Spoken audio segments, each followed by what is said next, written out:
You're tuned in to the one-on-one show with Dr. Lucita.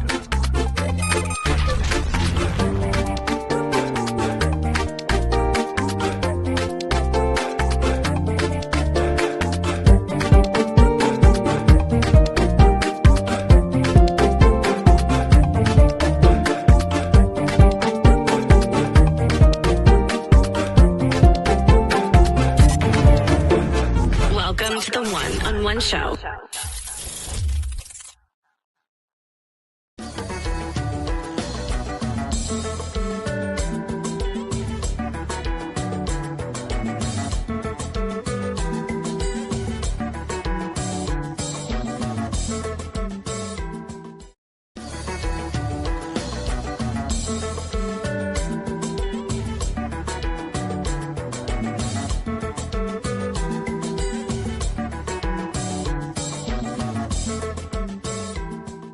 Workshops or conferences, flexible rentals to fit your needs.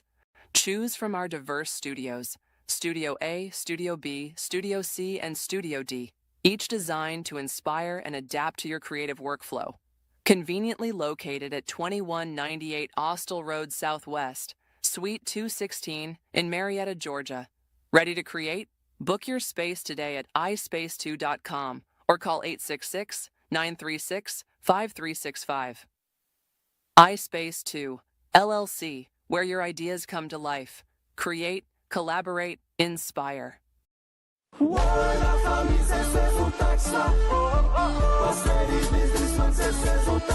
Pose, pas fait tête chaud. Ou t'as cherché un compagnie sérieux pour faire le taxe pour là, dans des postes touillés, et bien choix par l'autre côté. Lucita Accounting Firm. Nous avons plus que 22 ans d'expérience dans seule location.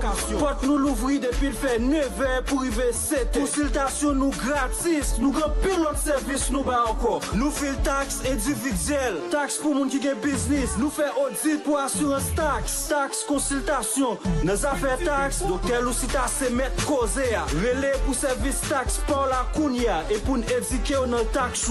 Pour joindre tout corps dans mes ARS sans manquer yon yota.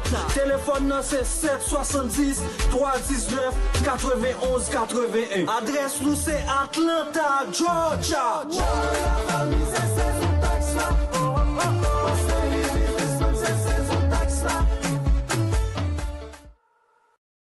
In trucking, time is money, and the last thing you need is insurance that slows you down. At AmeriTrust Insurance Group, we move fast, no loss runs needed, same-day quotes and binding, and rates that keep your wheels turning. From auto liability to cargo, bobtail, physical damage, and workers' comp, we're your one-stop shop for commercial trucking insurance. Licensed in multiple states, powered by real agents who answer the phone. No bots, no hold music. We know the road can be tough, but your insurance shouldn't be. You're not just hauling freight. You're building a business. Let's protect it. AmeriTrust Insurance Group. We don't just insure, we deliver.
Welcome to the one-on-one show with Dr. Lucita.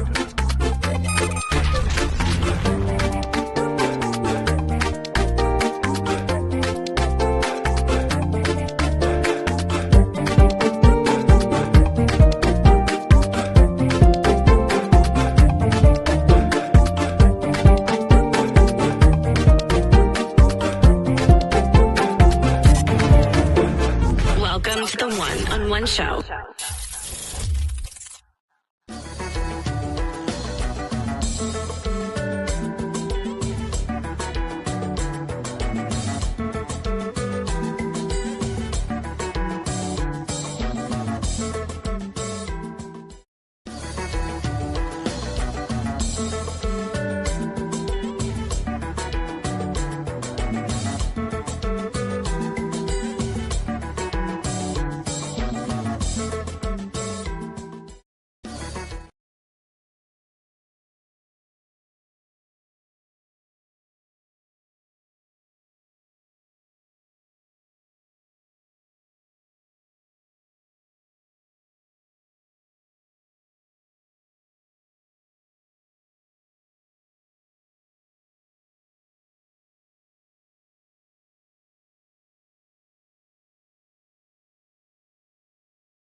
Hello, 1 2 3, 1 2 3.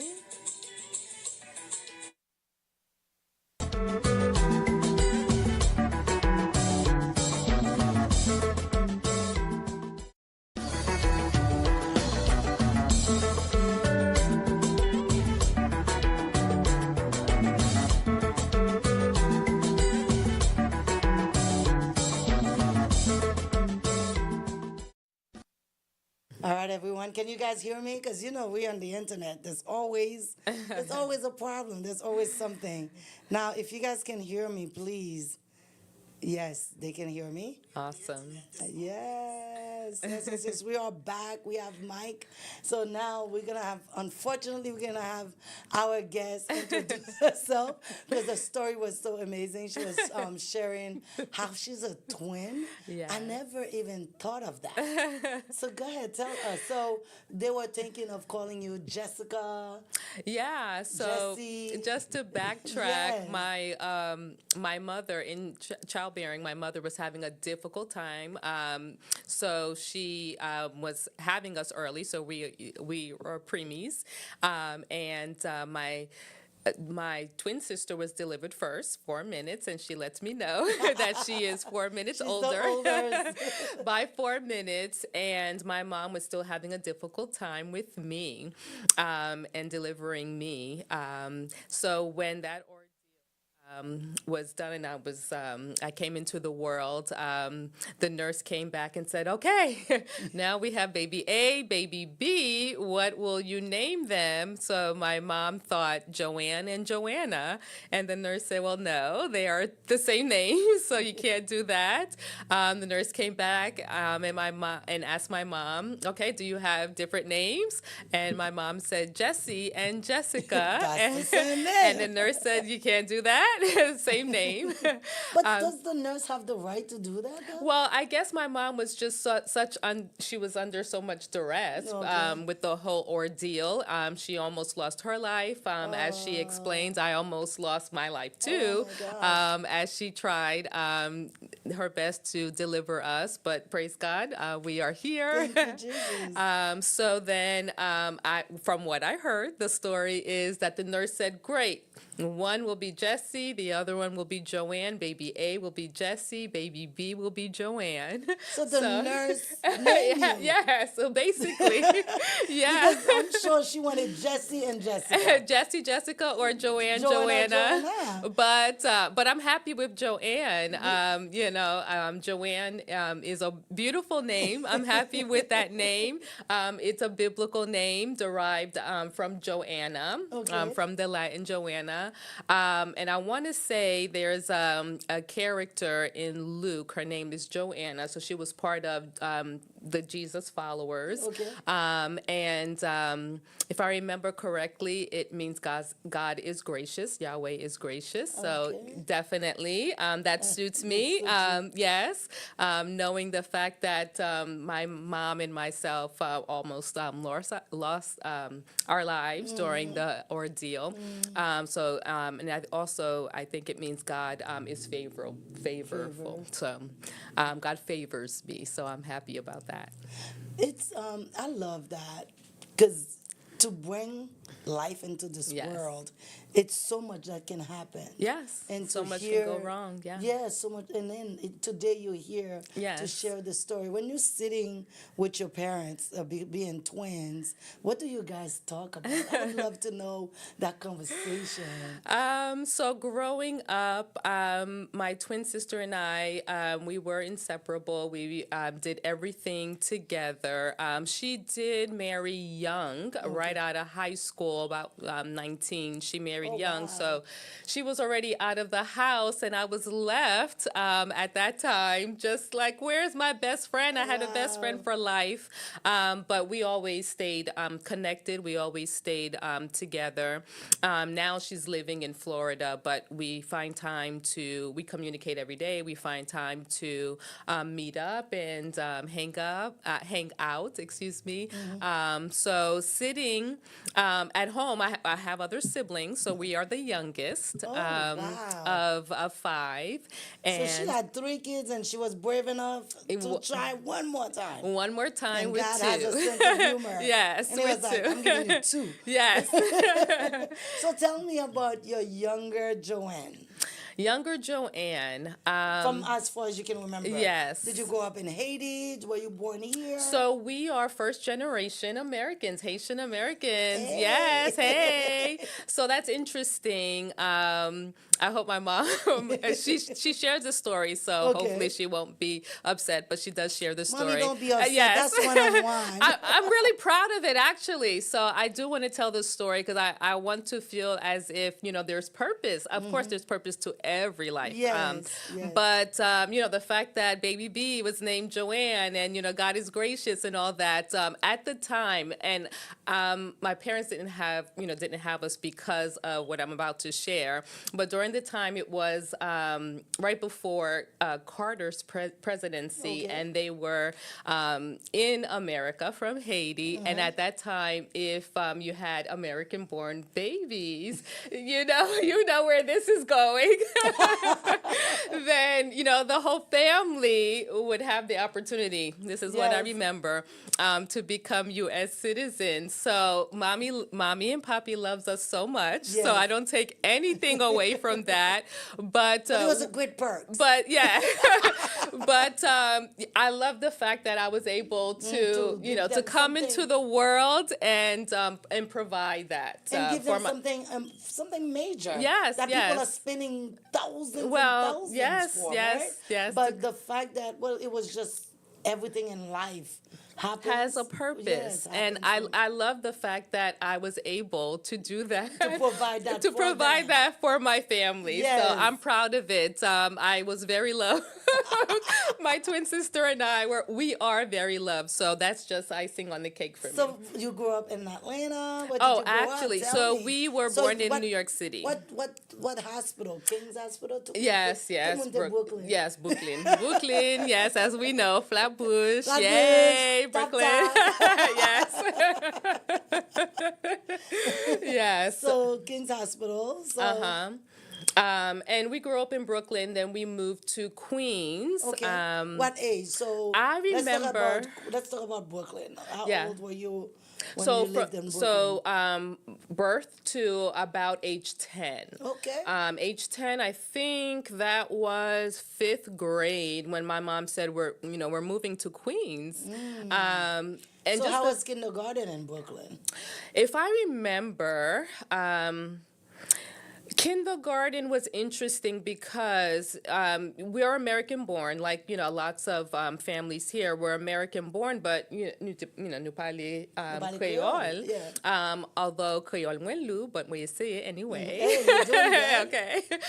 For being born here. Yes, so to yes. Speak it, that's major. So that's interesting because then you start school, and yes, you're American born, but you speak Haitian Creole. When you get home. When you get home, and then you, if I remember, I want to say it was more like daycare, and then kindergarten. Kindergarten wasn't. I don't even think it's mandatory, but I do remember primary school, and everyone's speaking English, but predominantly you speak Haitian Creole because that's what your parents spoke at home. But those are the vague memories that I have. But obviously, you learn English pretty quickly. So English is my primary language now. It is my educated language. So yeah, so it's I'm more fluent in English than Creole, but I love Creole. I love Creole. Okay. So you said first generation Haitian. So American. Haitian-American. So with that, what responsibility that comes with? Because I hear people use that term is true. a That lot, is but true. I always wonder. Because me, I'm second generation. Okay. That is true. And I hope other Haitian Americans can resonate with this. We always feel as if there's pressure. Really? Yes, there's pressure to be great. You are the first in the family to be born in America. One, that is a blessing. And you have to become something. You have to do something. Wow. You have to make your parents proud. You have to make your family proud. So I do want to say, and I think other Haitian Americans, I don't know, we'll see what the viewers say, that there is pressure. When I do the clip, I'm gonna find out. Okay, yes, that there's pressure to, fit na piya, like. So you cannot mess up. You can't mess up. No, you So can't mess therefore, up. it's a reputation. It's something that you have to deal Yes, with. and you want to be a role model, of course, and make your parents proud. That was, it was hard That work. was the focus. Yes. So now let's talk about kindergarten, middle school. So I know it was L'école à l'église. Were you part of those kids that was L'école à l'église? Was it Yeah. different upbringing for you? No. Because for me, it wasn't L'école à l'église. My parents was very, very different. Well, we grew up strict, so definitely traditional Haitian household. And that's one thing, too. I feel as if I am part of two cultures. So the Haitian culture is very strong because I have traditional parents. And interestingly enough, my siblings, older siblings, came to America when I was 5 years old. Oh, wow. So you didn't even... Yeah. So you used to talk to them on the Yeah, phone. I remember visiting Haiti Okay. and meeting them. How old? So if I remember correctly, I was about 4 and a half. Oh, really? Yeah. Vaguely. So you just know you have sisters. Yeah, and that brothers. there are siblings there. So for the first 5 years, it was just my twin sister and I in Brooklyn with my parents. We in an apartment building in Brooklyn, Clarendon, Flatbush. So age 5, was just the most glorious day when they were, flying in and we were going to the airport to pick them up. And it's like, oh, wow, okay, and 3 siblings. So now, how was the dynamic? Here you were for 5 years. It was you, mommy, and daddy, and now you have 3 other people that came. Was it fun? Was it fighting? I mean, what can you So interestingly, recall with that? yeah. Well, with in a traditional Haitian household, you definitely learn to share.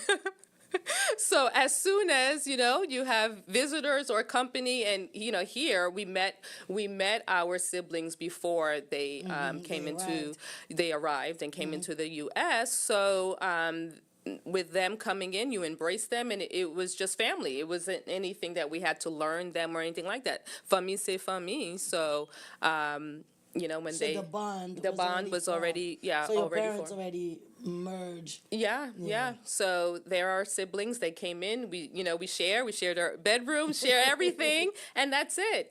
So I'm grateful for that. There was always love. My parents always taught us love. Always loved us. We always love others. So it wasn't a big deal, to live in now very close corners, Yes. and share But everything. I'm sure you had to teach them English too, because now, how old were they when they came in into? So my oldest, she's 10 years older than us. So she was was a already, big- so she was going into high school. My brother, I think, might be 2 years younger, and then my middle sister, or just like maybe a year apart. So they were already, if not Okay, so there late was a elementary. gap. Yeah, so There was a gap. gap that didn't connect you. So now let's go back to you. We'd love to talk about your sibling, but I want to know all about Joanne. Yes. So now it's 2 little girls growing. What did you do for fun? How was life? Describe for a younger Joanne today that are twins looking at this episode. What can you share? So younger Joanne. So then, like, the question could be like, what would I have told myself, the younger Joanne? So one, I was shy. I was very shy. And being the last child, I would say I waited for everything. But I always had my best friend, which is my twin sister. And what would I have told myself? I would have told myself to. What would you want another twin to learn? Because now, let's say it's another set of twin is here today, and now you had your sister. What is the best moment? Well, the best moment about having a twin sister is having a best friend. But you guys didn't fight. I know there's best friend, but yeah, we there's fought. Gotta be something. There's gotta be a story. There's gotta be something you remember. You pulled her hair. You're like, give me my clothes. So the thing is, we are both extremely passionate. So maybe say, I don't know, Haitian blood. So we are both opinionated. She's a little bit more outgoing than I am, for sure. So she is more outgoing. She has done everything first. Everything. Well, she's everything. A. She's baby A. She's baby A. Come on. Yeah, so everything first. I'll say, so fast forward to adulthood, I graduated college first. However, she's the first to have her PhD. So she, first doctorate. Congratulations. Yeah, so we were supposed to do that together, but she went ahead. Baby A went ahead. So how was high school life for you? High school was fun. So we're unique. We loved, it's New York City. So we were born and raised in New York City, even though, Haitian traditional family. But New York City provides lots of opportunities. So we loved music, we loved dance, and, we loved acting. So we all auditioned for drama theater schools, and both of us made it in. Nice. So we were very competitive, even against each other. See? So we had a little thing. Yeah, so which helped us, right? Yes. Which helped us. So we did things together, and we always said, if only one makes it, the other one won't go, if only one makes it in. But so what did you guys want it to be on Broadway? Yeah. What was it? Yes. So were you a Broadway fan? I still love Broadway. Oh my Still God, love you're Broadway. still a Broadway. Yes, love it. I love musicals. Yes. I love the orchestra. I love live music. I love everything like that. And I love the fact that we had the opportunity to attend drama schools. High school, we had to audition. I haven't. So did you play any? Did you play Well, any I don't know how to play any instruments anymore. Okay. Oh, really? Since leaving high school, I haven't played anything. But New York City provides that. So piano, violin. Violin. And then what was big was, being part of the vocal chorus, the vocal classes, and being able to perform for New York City. There was a New York City chorus that we auditioned, made it into that. So the exposure that came with all of that. And I have not sang, so don't ask me to sing. I haven't sang in over 30 years. But is that where arts come in? Yes, I love it because of the exposure and the fact that we're very expressive. So, and it's interesting, right? So I remember her being soprano 1, and I was soprano 2. Like everything, she came number 1. A in everything, our entire lives. How was your grades? Was your grades A and B? So so I'll say this: we worked competitively, and we worked hard at school, and I do remember that. I do remember we were in a vehicle, and my dad was driving, and our vehicle was hit. So my brother was sitting in the passenger. My dad was driving. I was behind my dad, I remember, and my twin sister was behind my brother, so behind the passenger. And interestingly enough, the car that hit us, the T-bone, hit right at my door where I was sitting, right? Like, really? Yes. So the next thing, so I don't remember the hit. I do remember waking up, and the nurses were like, "Do you hear me? Don't you?" And they were just trying to keep me awake. And from what I have heard about the accident, everyone was okay except for me. Baby Like, B. Baby B. Baby B got favor of God, favor of God. That is amazing. Yeah, So, it's like so I remember. You always remember you Yes. being in the tailgate of Baby A. Yes, yeah. But, yeah, but I'm that's sure okay. it makes you the person that It you does, are. it does. What lesson would you tell? Because this episode is about you, and then now looking at it and looking at you being baby B. Mm-hmm. If another baby B watching this, what lesson you, Joanne, Yeah. would tell them? Well, I would say, and I don't have the Bible verse correct, but the last will be first, Okay. right? So continue to strive, continue to live, Yes. and don't worry about being in the shadow. It's okay, because when it's time, it will be time. It'll be your time. It'll be time. Just like today is your time. Hey, So it's what my would you like time. people to know about Joanne? What is something that we see you on the internet? We know that you do, because me, I'm fascinating, because you're always doing something, right? Because Yeah. you focus into your own world. That's why I find that you're fascinating. Thank you. Because I was like, okay, I have to talk to her, because she stay focused. Yeah. She's into herself. Yeah. So tell us, what would somebody's looking at you and you would want them to know today? Okay. Well, I'm passionate about my craft, and God has given me a gift to teach and to teach children. I have been teaching children again. My sisters they're nurses, right? They're in the medical field. I'm the only one not. Right? Is it a rebellion thing? You You just know don't want to do what? what they want to do? That's interesting, because I thought of that. I was like, okay, am I just rebellious, or, I have a calling. So I'll say I have a calling. And I am a teacher, and I want to teach children, of course, to build their confidence, self-esteem.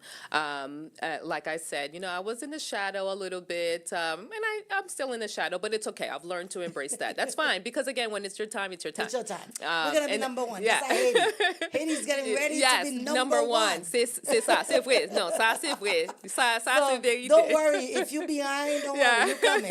Your turn is coming. Yes. So that's what I want to do. So I know we'll talk about Your the work, your books books, yeah. and things like that. But from a young age, I've always, although I'm shy, and sometimes someone will probably see me from afar and think like I really don't mingle, but I do. Again, if I feel the calling, if I feel the push to go, then I'll go out there and meet people. So as a child, I always made friends and talk. And as an adult, I push myself now. I really do push myself to go out there. So if you see that I'm doing things, I push myself. Because I'm surprised you say you're shy. Yeah, I Looking am at shy. you on Facebook, I would never. Yeah. Because you put your beautiful dress on. you're Yes, going to I go out, events, yeah. You're doing this. That's I me being never brave. put that as a shy person. Yes. So now we're going to adulthood. Married, kids.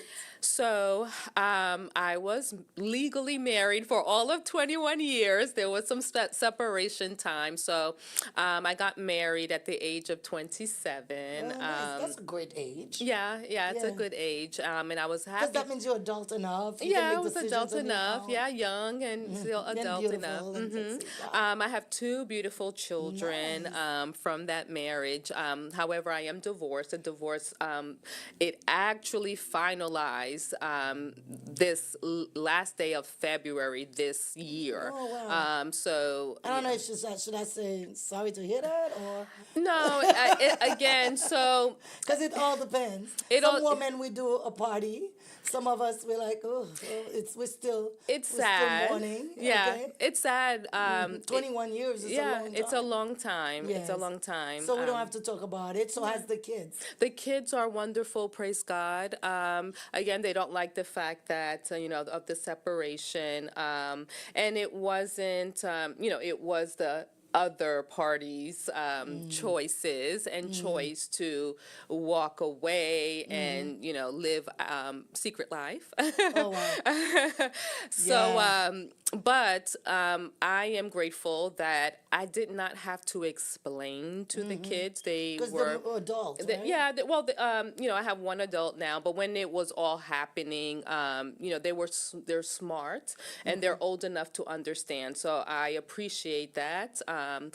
As you know, they would say, "Well, you must have told them this and that," and I did not. I did not. So they're Just like smart me. enough. There's Yeah. certain things they know. They know. And, yeah. and that's what I tell parents. I said, when you see your kids not saying anything, it's because they already observed they observed the situation and they decided that there's not much to add on. Yeah, and I would say, because there was a separation period, it was a long separation period too, and now that they're more comfortable to talk about it, they'll ask me, why did you wait so long? Yeah, what was your problem? And And which is shocking. Those kids, they speak their mind. They do. But what they have to understand is, there was protection, there was protecting them. There were other reasons, selfless reasons. So if you had why. something to say to your two beautiful kids, is that something on one-on-one we do? What would you tell them that you didn't, you just feel like sharing?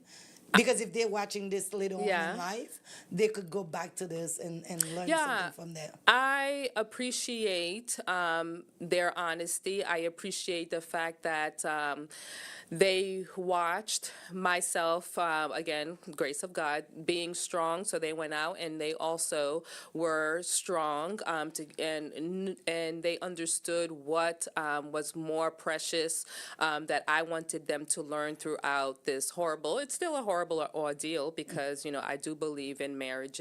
Marriage, I believe that it should last and it should be honorable unto God and all of that. But I appreciate, which I tell them, I speak with them candidly because I don't. Life is life, so they need to know, and they need to learn from mistakes. So I appreciate that they continued on, and that they were able to draw from my candor, from me being real with them, and with me making sure that I'm a good role model, and if I do make mistakes, that I repent in front of them right away, and we talk about it and things like that, because God did give me two gifts, two beautiful children, A boy and a girl? A boy and a girl. Yay. Yes, and We I have do. that in common. Yeah, yes, and I do want to honor them. I want and honor our lives. Again, I do believe life is, we have purpose. We have purpose, and it's very important that we live fulfilling lives. Well, Joanne, you just went way to adulthood. We didn't get to talk about if you had fun in college and all that good stuff. So this episode of One-on-One, we are going back and forth with Joanne, talking about her life, different changes, what she learned as she was growing up, the experience of being a twin. So we're going to take a quick break. We'll be right back with adult Joanne, the type of work, where she has worked, and a lot of good stuff. Stay with us. We'll be right back.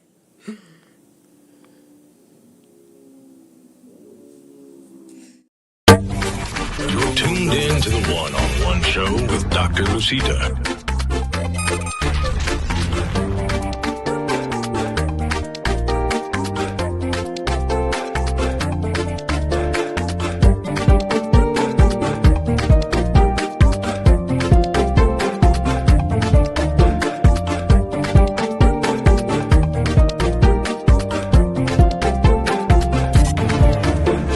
Welcome to the One-on-One Show.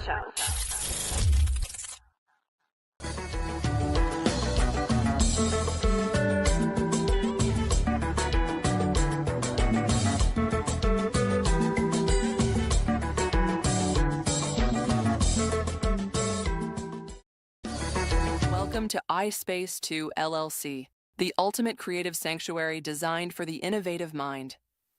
Elevate your podcast with our professional-grade equipment and acoustically treated rooms. Crystal clear sound quality every time. Bring your vision to life in our photo shoot studio with natural light, versatile backdrops, and pro lighting gear. Stunning images are guaranteed. Need space to collaborate? Our sleek modern offices are perfect for meetings, workshops, or conferences. Flexible rentals to fit your needs. Choose from our diverse studios, Studio A, Studio B, Studio C, and Studio D, each designed to inspire and adapt to your creative workflow. Conveniently located at 2198 Austell Road Southwest, Suite 216 in Marietta, Georgia. Ready to create? Book your space today at ispace2.com or call 866-936-5365. iSpace 2, LLC, where your ideas come to life. Create, collaborate.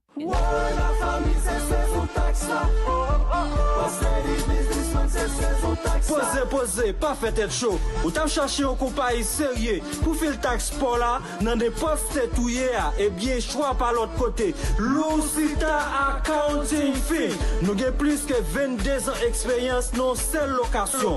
Porte nous l'ouvrir depuis le fait 9h pour arriver 7h. Consultation nous gratis. Nous avons pilote service nous bas encore. Nous faisons taxe individuelle. Taxe pour moun qui a business. Nous faisons audit pour assurance taxe. Taxe consultation. Nos affaires taxes, docteur Lucita se met causé à relais pour service taxe pour la Kounia et pour nous éduquer dans le taxe pour joindre tout corps pour nommer ARS sans manquer yon yota.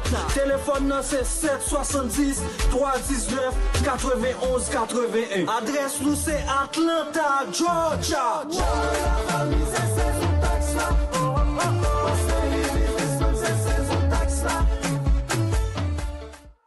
In trucking, time is money, and the last thing you need is insurance that slows you down. At AmeriTrust Insurance Group, we move fast, no loss runs needed, same-day quotes and binding, and rates that keep your wheels turning. From auto liability to cargo, bobtail, physical damage, and workers' comp, we're your one-stop shop for commercial trucking insurance. Licensed in multiple states, powered by real agents who answer the phone. No bots, no hold music. We know the road can be tough, but your insurance shouldn't be. You're not just hauling freight. You're building a business. Let's protect it. AmeriTrust Insurance Group. We don't just insure, we deliver. It's gonna be so. Hello, everyone. Welcome back again. You know, I'm having a conversation with Joanne Telcide-Bryant, right? We just got the full name. So we've learned a little bit about her childhood. Now we're going to go and speed to the adult Joanne, right? Because now Joanne is living her best life. She's doing things that she loves. I want to know about the first job she had, because remember, we're leaving a legacy to our younger generation. We want to find out about her humble beginning. So Joanne, what was your first job? Do you know? I had to think about that because I have been teaching for so long. I've been teaching for 25 years. But before teaching, before I graduated college, I worked in a fashion store. Okay. And that was a lot of fun. But I'll tell you this, that was young Joanne. I started working in the fashion industry and in the clothing store. I thought I was going to be a print model. See, I was about to say that. I did. Of course, with my twin sister. But I was walking, shopping, and when I was younger. So late high school, almost college, and also college. I was walking, shopping in Forest Hills, Queens, and I was stopped by someone who said that they were a scouter and that they loved my look and I looked so great, and wow. And it was a legit modeling agency, and I and that did not work. Let me tell you why it didn't work. I was super skinny. I had a tiny waist, and I love fashion, and of course it's New York, so everyone has a different style, and I love New York for that. But I went to a professional fashion shoot. And it was all day. I got there super early, and it was somewhere Penn Avenue, maybe Fifth Avenue. They said it was one of Julia Roberts' penthouse or something. Okay. But although she's from Georgia, but I guess maybe She has different properties. maybe different. But that's what they were. That's what I was told. But the property was being used, and we went on the roof and took all these beautiful pictures. And I just have a few. I don't have any to show you right now, but I still have a few left. But but that was, to build a portfolio that I needed and all this stuff. But the reason why I did not stay, the photo shoot took over like 15, 18 hours. Oh, wow. And even though I'm practically a young adult, but you still have to tell your Haitian parents where you are. Yes. And at that time, we didn't have cell phones. Yes. So I'm stuck in this, building. And, it wasn't dangerous or anything like that. But I was like, oh, they don't take breaks to eat over here? So it was all day. All day. A good thing I had, first of all, they did not want me. I had a bagel in my bag. Oh, wow. I better not have taken a bite out of that bagel. And I had one Snapple bottle of fruit punch. And I'm like, okay, people survive like this? I nearly fainted and died on my way home on the train. Oh, no. I had to get off the train at 71st Continental, those of you who know, off of the E train, and I walked into Roy Rogers to have some fried chicken, and I nearly did not make it to my seat. Oh, no. My blood sugar was down, and It was a long day. it was the most longest day ever. And I thought, well, how would I ever survive being a model? Oh, no. I didn't No know it was food. Wow, I didn't know Yes, it was like that. yes. So it's interesting. So I had to So think. when you see this model skinny and they don't eat. There was no food during that. So imagine if I had photo shoots every day. Every day.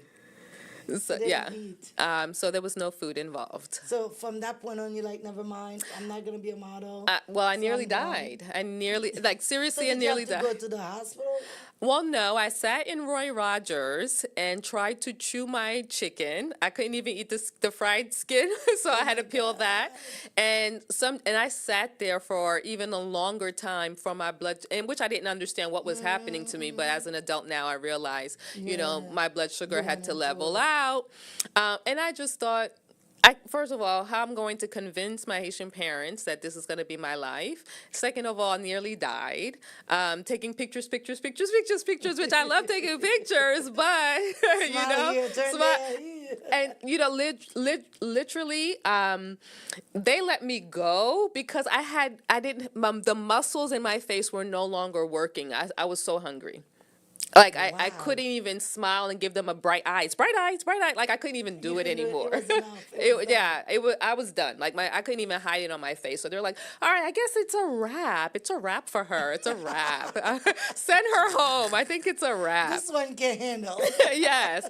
And I went back to school and I talked to some people and then heard other people who started modeling. I don't know this to be true, but they started saying, oh, you get into that business and you don't eat, they have stuff for you, meaning bad stuff that the girls take and it will keep you it'll keep you awake and you won't eat. And wow. so I already knew. So, you know, Haitian parents. Absolutely. No. Yeah, so So that was a wrap. So now, when did you decide that you're gonna be a teacher? Like, how does this teaching? Because I want to get back and jump because I could sit here with you for days and days. But how did the teaching and now to you're an author as yes, well, right? author, So let's talk about and the still an teaching educator. and then, So to I've that. always had a passion for children. I do remember coming home from high school. There was a daycare near the house, and I don't know how they let me in, but I don't know who I became friends with. But after school, I would come home and go to the daycare and volunteer. So to be honest, I don't remember how all that happened and who let me in, but they let me in, and I would play with the kids. I just love kids, kids would gravitate to me. So I remember, and then through school, I worked at a daycare. So that was the education field that I was going into. And how I studied speech pathology at Queens College. And I remember working at a daycare and of course just hoping and dreaming that, when I get older and I get married and have kids, this is what it's going to be like. The right? memories, The memory. the little romance. Yes, right? Yeah. So, head. this was my practicing, becoming a mommy is, all these kids here at the daycare. But I do remember seeing professional educators coming in, and they would pull students one-on-one, and they would work with the students one-on-one. And being a daycare worker, I knew that these were kids who had special needs, difficulties, whether it was communication or something, and I would watch these professionals work one-on-one, and I said to myself, you know what, I really would like to do that. But I didn't know what it was called. I didn't know exactly what they were doing, but they would target certain kids, and then they would go and work, in a corner, and they would work one-on-one, and I thought, whatever they're doing, I think that's what I want to do. Oh, wow. And I didn't know what it was called, so I first attended LaGuardia College, LaGuardia Community. And I did get an associate's degree, and it was human services with like a focus in education.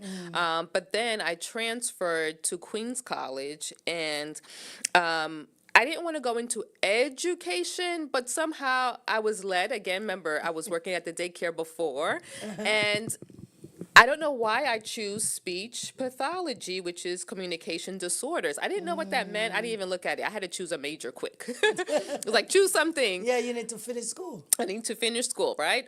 So I chose that, and it happened to be exactly what I had said when I worked at the daycare, that I wanted to be that professional who took the kid aside. Yeah, will work in the corner or a small room and do intense therapy, Now, with do those children. kids have to be have some kind of A disability or handicap. So speech pathology is broad.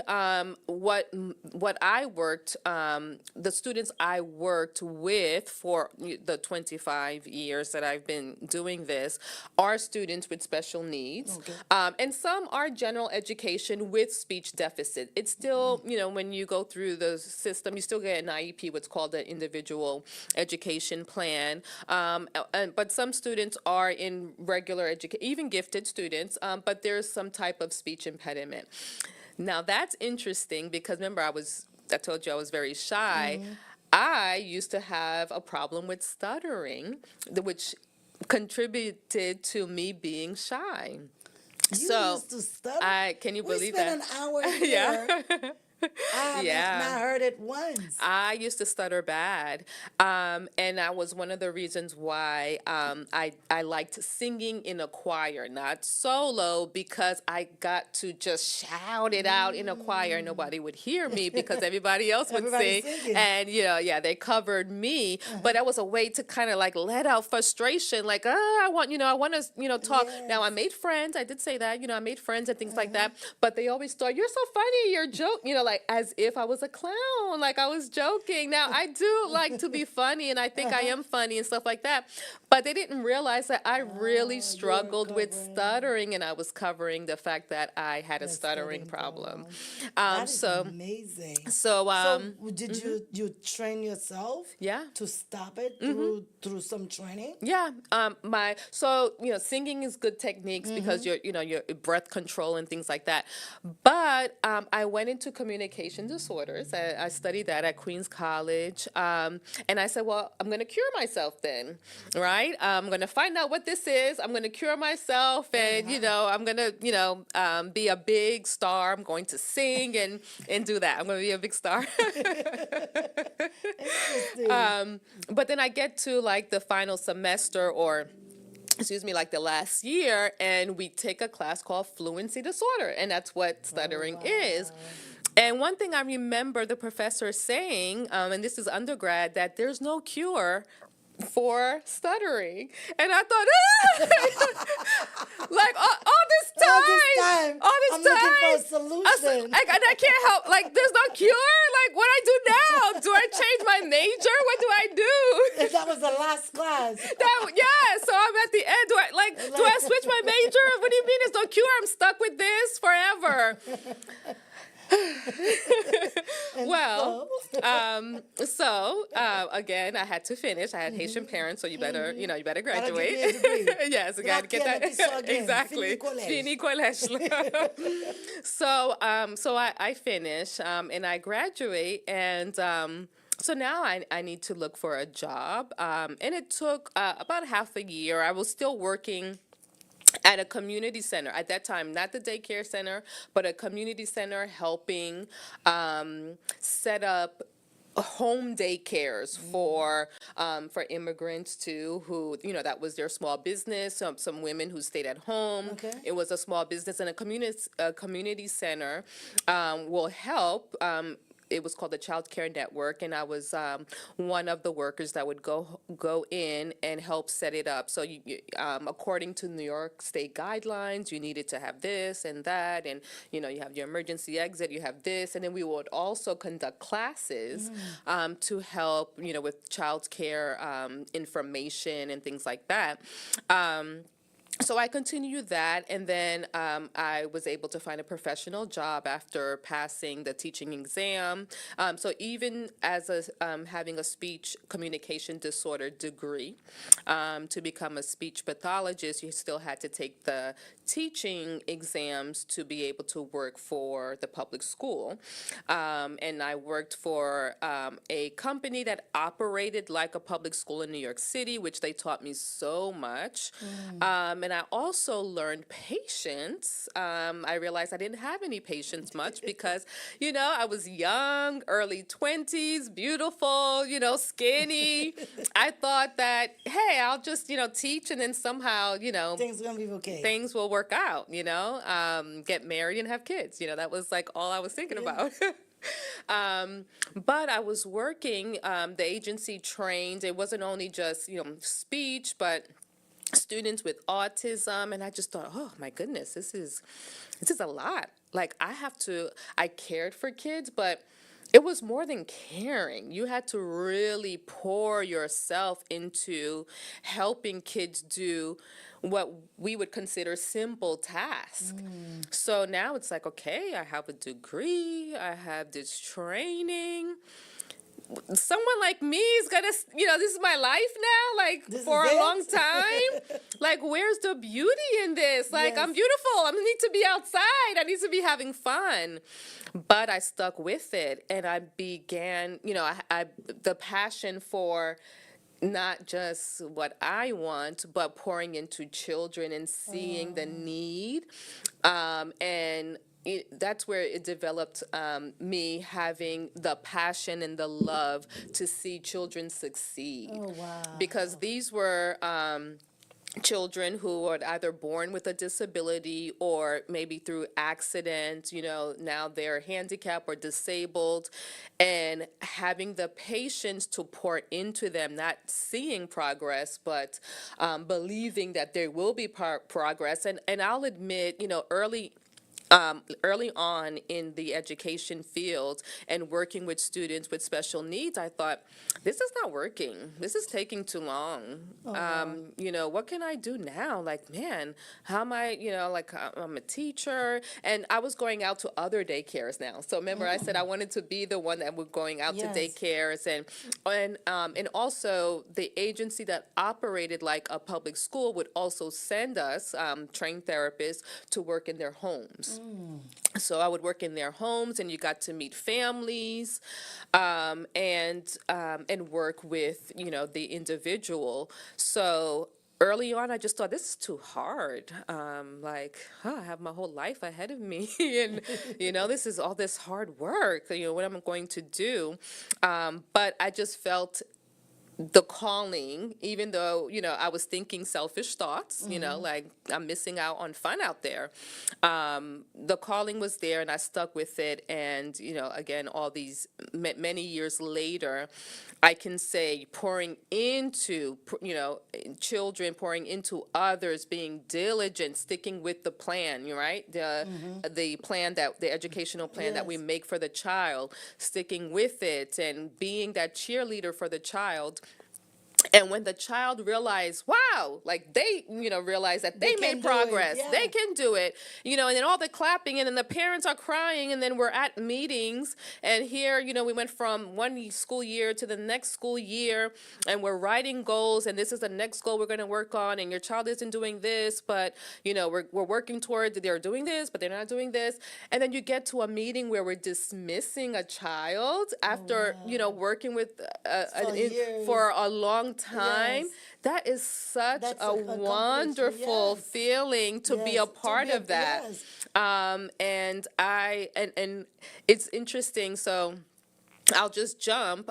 So I've been in Atlanta for a little over 20 years, 21. So let's say the whole marriage was like 21 years. So about 21, maybe 22. I got here a year before I got married. So 22 years. And I started in New York with my professional career. Wow. But I have worked with preschool students and elementary students that I have seen graduate high school. Oh, wow. And I still look the same. Parents will stop me and say, Miss Bryant, and I'll turn around, and some I don't recognize. I don't like, hi, I'll say, hi, how are you? And they'll say, well, you were my, my son or my daughter's speech teacher, and I want to say this, I want to say thank you, and I'll say, and then they'll just, and I'm like, yeah, I remember, and they'll say, well, they're working here now, and they're working there now, and they're doing this now. That has to be fulfilling. Yeah, and that's a lot of years later, right? Yeah. So is that what got you into books? Yeah, so I'll get to that. Yeah, so for sure. So now, so that's wonderful, right? Yes. That's wonderful that they remember. Yes. So I'm doing that. Now, the books came about during COVID. Oh, wow. So it's new. Yeah, so 5 years. I thought you always was I've always a writer. So I have a vast imagination.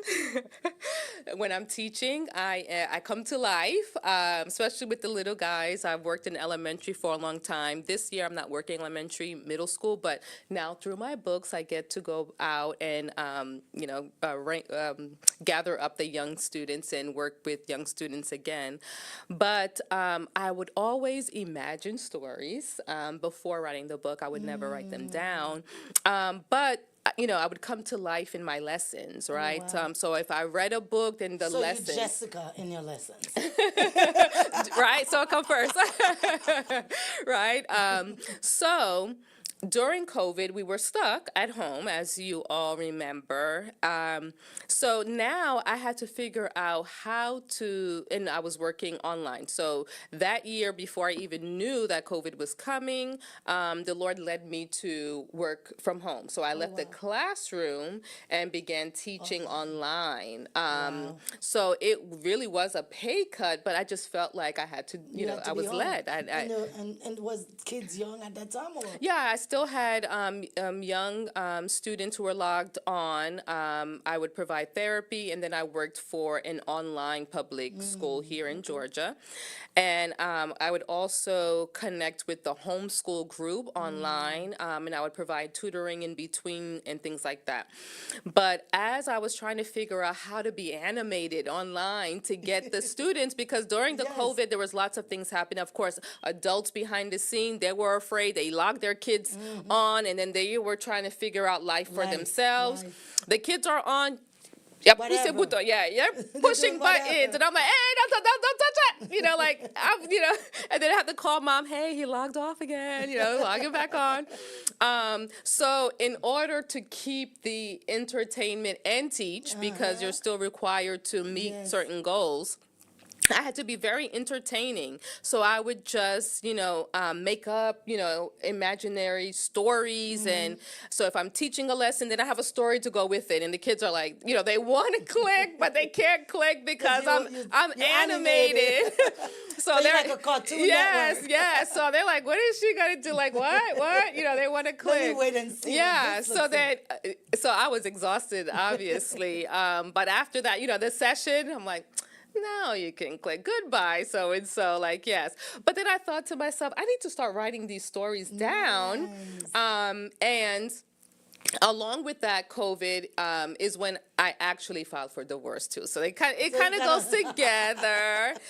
So it was a lot of changes. It was lots of changes. So COVID was happening. That's when I filed, so I had to keep, I had to keep working so that I can provide for the kids. So a lot was going on. Enough, for your brain to just but I needed to keep strong and keep going. Writing books, which I had no idea how to do, how to get started. I had to figure that out. I had nothing. The first thing I did was type up the story. So my stories are actually from my brain, type. Wow. And I typed the stories. And now I had the stories. I had to figure out, okay, I need an illustrator. How do I get it out? So that's where all the Josh and Nellie's, these are my kids' names, began. So, and again, YouTube University. Wow. Right? So you taught yourself this whole empire. Yes. I want to say it's a legacy. Because Yeah. we're talking on one-on-one, we leave a legacy for the younger generations. So all this, it's you taught yourself Yes. and built this. How Yeah. many books would you say you have? Because, time is not our best friends. Yeah. How many books would you say you have now? Right now, I have 5 books. I started out with beginner reader, so I started small, so very young reader, and then I moved up to intermediate reader. The last 3 books, I would say. Okay. It was also my kids were home, so during COVID, the kids were also home because they were doing online, and at that time, the other parent, was gone. So, of course, they're watching me, and I have to keep everything together, Yes. right? So I want to say that learning how to write the books and figuring out publishing and figuring out all that was a way to keep myself busy. Do you They happen to saw have me. some of your books here? with I us? do have, Can we yes. just share the books? Yes. 'Cause we have 180 people watching Okay, you. okay. Want to say hi to Nadine? Yes. Want to say hi to KB? Hello. Camilla. Thank you for Hi, logging Carl. in. Thank you guys for listening to my story. So I'll tell you this. The very first book, I did say that I started out with beginner reader, very easy. But the first book that I wrote, that I typed up, I remember I was sitting on my bed and something was happening in my personal life, and I thought, I will not entertain this negativity. I'm going to just write. Nice. So when I decided that I was not going to entertain that negativity that was happening, I sat on my bed, I opened up the computer, and I started. typing. And this was the book. Although it was the last one I published, right? It sat for... Can the camera get to the book so we can yes. see the title, please, guys? Yeah, so I'm just dying to be Queen Bee. And it stems from a lesson about the honeybees, the worker bee. It does, if you read it, you can tell some of the personal stuff, but it is related to children. So again, it's all to teach children growth mindset, which I had to make sure that I held on to. And as you can see, the subtitle, A Story About Self-Determination. So I was determined to survive, not just survive for me, survive for my children, this one survive have this COVID, survive the fact that I had filed to end, For something. So yes, let's- right. Let's look But at the so other that's book. the first story that I actually typed, but it was the last book that I published. So soon after that, I thought, well, let me honor my daughter. So I wrote a book called Nellie's BFF, and I found this illustrator online. So this is the first book that I published. I wrote it pretty quickly, and I thought about, again, what can I honor her with? And we had a puppy. And although it wasn't a cute little poodle, but I made the story character designed herself, all that? and I didn't draw. So this was an illustrator I found online, and what I love about the illustrator is that he really did capture what I was thinking about. Now, this is the only book that I got an outside illustrator. All my other books, so this one, of course, Nellie's BFF, we call my daughter Nellie. So this one was an outside, which is a good friend now, illustrator. But all the other books are illustrated by my nephew, James. He's a wonderful artist. This is a talent that is just so wonderful. If I had the talent, I would have 50, 100 books by now. But he graduated KSU and he's doing other things. So he drew pictures for 4 of the books. So when I thought I was going to be serious about being an author was when I developed Josh Nelly's Publishing. And, made it a family affair. So my editor is my niece, Brittany. My kids are my advisors because it's family business. So they would say, like, I would read the story and they're like, I don't like the way you said this, or maybe you should change that. So they are opinionated. Give them a shout out on one-on-one. Yes, Josh and Nellie, my babies. I love you guys, my big babies, because they're big. They're big now. They're big adults now. So I dedicate all the books to them. So I wrote a book for my daughter. So of course I had to write one for Josh. So this is Josh, and this story is I'm going to big school, and I was able to capture. I worked at the school that he attended, that my children attended, and I got to watch him, and and how excited he was about kindergarten, and I love that. So that's a book for him. Now going to big school, yes. And I'll tell you too. Yes. So the inspiration comes from my kids and growth mindset and having a story to tell with these books. Being an educator, I also added a glossary in the books and comprehension questions and critical thinking questions. So we don't just read, but we have to understand it. And that's, part of, being a working with communication disorders and things like that. The next book I wrote, is this one here. No, I am not, says Kenny the koala. And it's geared towards 1st, 2nd grade. And I love this one because it's about social emotional learning. And I was teaching a online class, again, during COVID. And I was teaching about koalas. And I had a little boy who was so angry at me. He was like, no, it's a bear. I was like, well, it's a koala. Let me teach the lesson. He's like, no, it's not. It's a bear. So that's where this book came out of that encounter. So I do explain all of that in the back of the book, explains the inspiration. So this is a koala bear? That's a koala, not a bear. Yeah, so read the book and find out why it's not a bear. Yes, great science lesson.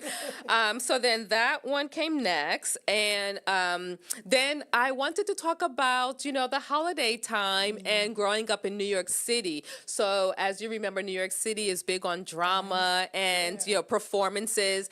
And it's interesting because I work here in Georgia, and the schools I work, they don't actually have an auditorium for elementary grades. So they have auditorium for middle school and high school. But I remember I came in, I'm like, where's the auditorium? The private school does. Okay, like, where's the stage?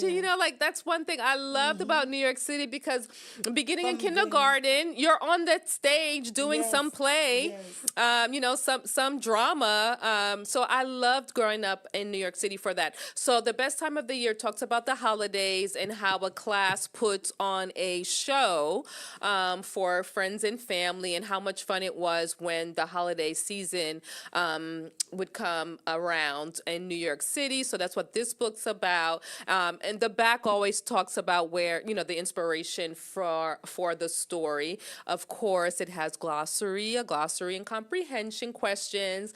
So as I'm telling the story, I also want it to be educational for the students who are reading.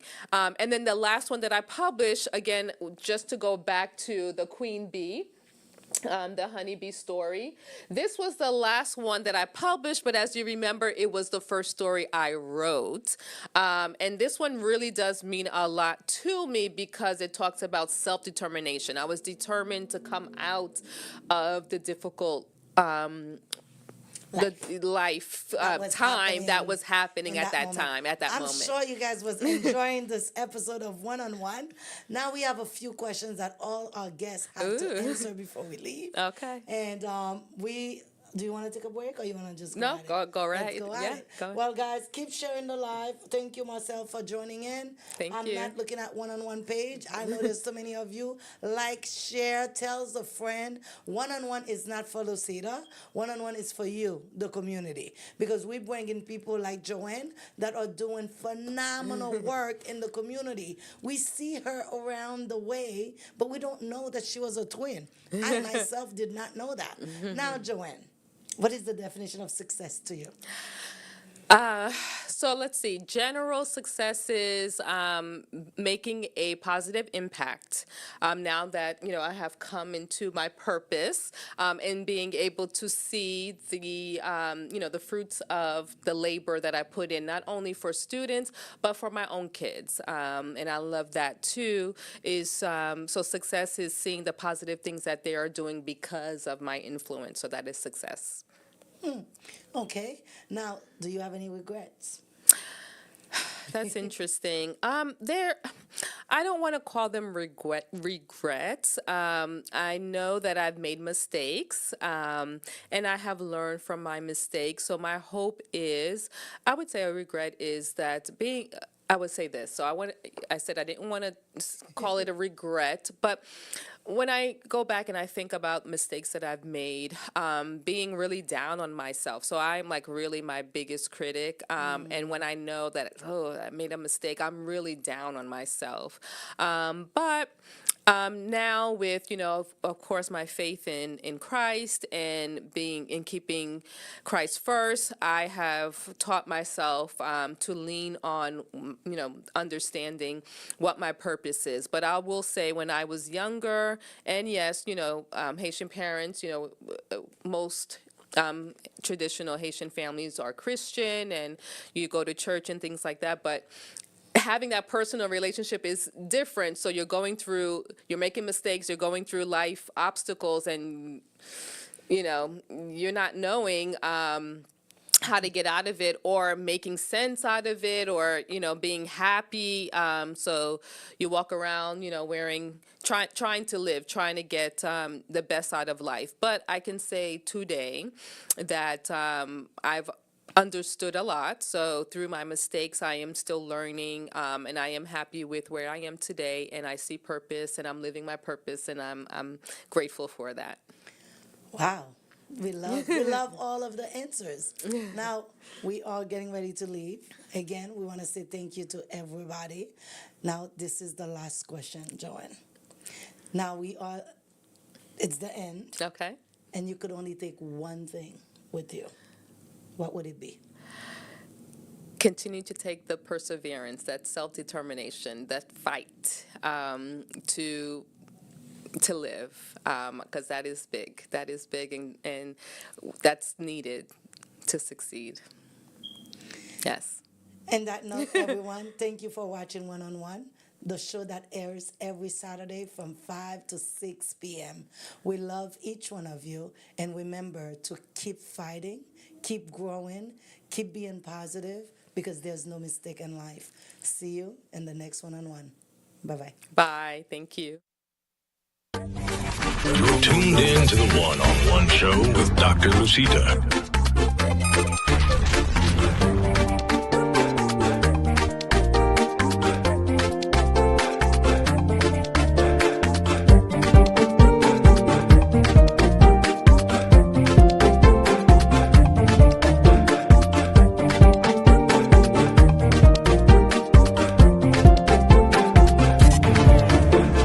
Welcome to the One-on-One Show.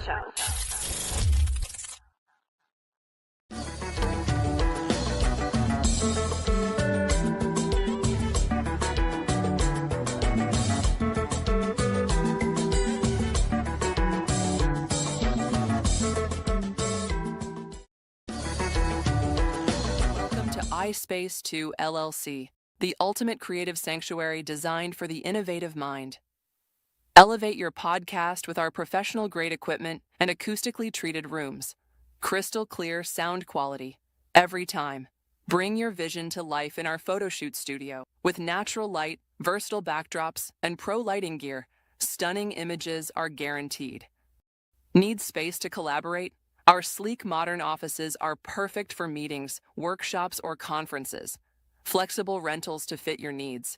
Choose from our diverse studios: Studio A, Studio B, Studio C, and Studio D, each designed to inspire and adapt to your creative workflow. Conveniently located at 2198 Austell Road Southwest, Suite 216 in Marietta, Georgia. Ready to create? Book your space today at ispace2.com or call 866-936-5365. iSpace 2, LLC, where your ideas come to life. Create, collaborate,